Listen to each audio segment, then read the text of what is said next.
In today's video, I am going to teach you how to connect DomainKit.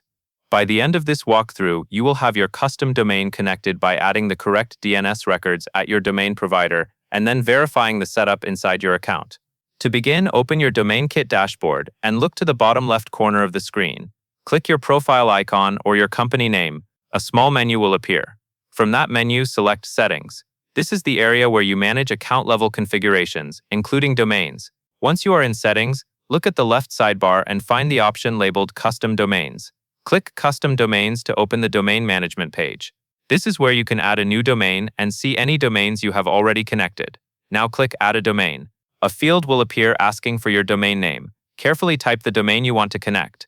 Make sure it is spelled correctly and matches the exact domain you own.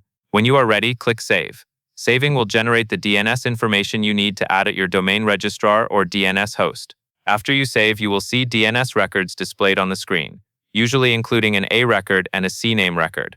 Take your time here and copy the values exactly as shown. DNS entries must match character for character, so double-check the host or name field, the record type, and the value. If your DNS provider asks for a TTL, you can typically leave it at the default setting, unless your provider recommends otherwise. Next, open a new browser tab and sign in to your domain provider, which may be where you purchased the domain or where you manage DNS. Navigate to the DNS settings for the domain you entered. In the DNS settings area, paste the A record and the CNAME record you copied from DomainKit. Be sure each record goes into the correct type and do not mix them up. Then save or apply the changes in your DNS provider. Go back to DomainKit. Once the DNS records are in place, click Verify.